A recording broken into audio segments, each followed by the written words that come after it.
Alrighty, so we've got 4 2-foot wide by 8 foot long pieces of tin. We're going to cover up the firewood. We'll go ahead and throw this up here. It's pretty lightweight. You have to be careful because it can cut you. And another thing, when you're working on this, something like this, it'd be very easy to walk into this and really injure your eye or your face or anything. So that's something you want to be aware of.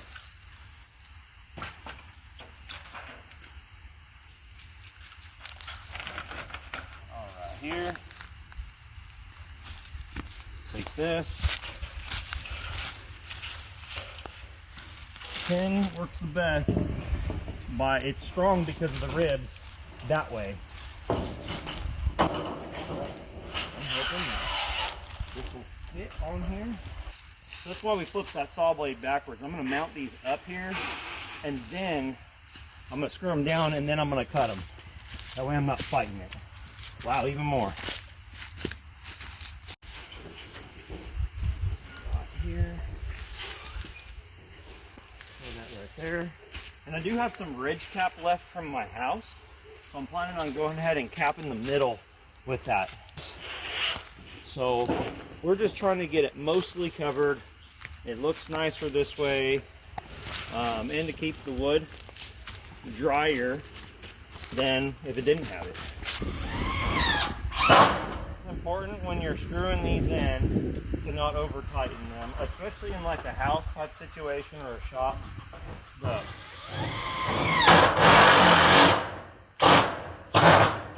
The little rubber washers, if you crush them, they will leak. But again, this is a firewood shack, so I'm not as worried about it at all.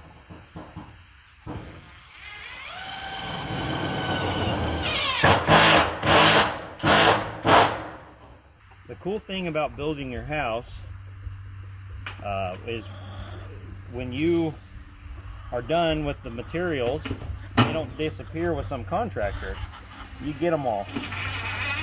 I had a significant amount of material left, screws, nails, various things when we were done, because the estimates were a little high in terms of material needs. And so now I have material to do projects like this and don't have to spend hardly any money. Now we did have to buy the tin.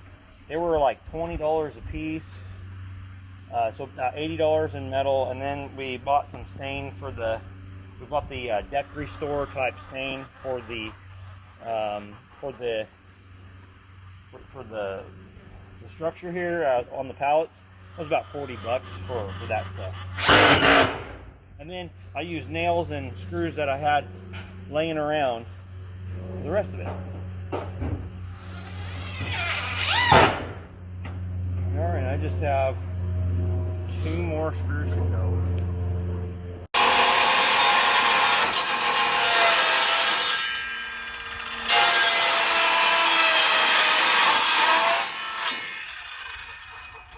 Alright, so the backwards blade thing, my other cut worked actually better than this one. I just missed down here, but it actually leaves a pretty clean finish.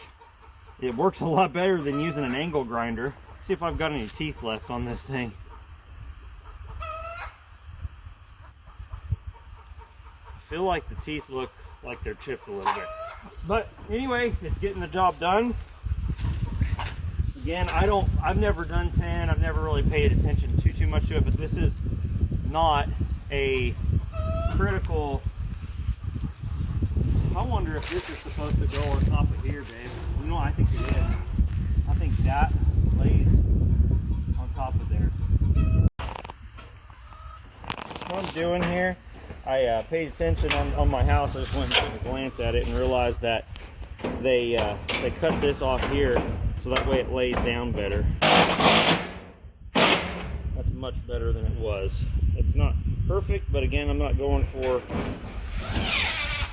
perfection on it. That's going to look a lot better. This is actually the first time I've ever put on ridge cap on any metal, so this is going to be a lot better.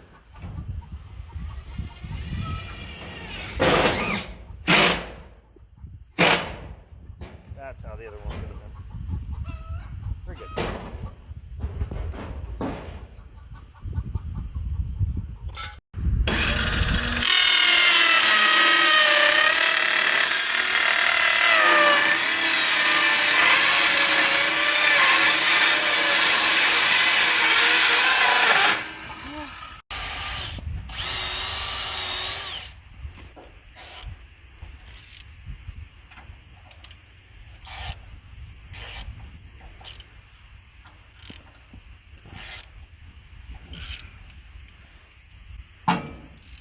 Alrighty, so we've got the lockbox mounted up. This is the brand is Durabox, and it was purchased on Amazon. I believe we paid somewhere around $80 for it. Very heavy gauge steel. It came with the lag bolts, and it also came with some anchors if you needed to mount it into concrete. The box here, it does have exposure right here to rain, and there's no drain holes in the bottom, so we're going to need to figure out something to block this hole. I'm thinking about putting some sort of flap, some sort of rubber edge that's like adhered here, where someone can pick it up and slide the money in. That way it sheds water over this, because we certainly do not want this box filling up with water, because it'll get an inch of water in there real quickly. We're just working through it as we go, and it's kind of fun to build. It's fun to build like that, because you know, you just let your creativity go as you build. And you know, sometimes I like to plan things out and draw it out, but in this circumstance here, we just used the materials we had, scavenging as much as possible. Right now we're into it a couple $100. Yeah, probably a little over $200 with the lockbox and the tin up top. This was all stuff that we had laying around from our house build, and stuff that was getting stepped on, and you can see it's got a bend in here. And then the 6x were all cut-offs that we used for our deck, and later on I'll be showing you a little bit more about that deck that we've done. And so now we've got a couple more things to tidy up. We're learning how to bag the firewood, because this is all going to be bagged wood, not loose wood. And we're going to try this out and see how it goes. So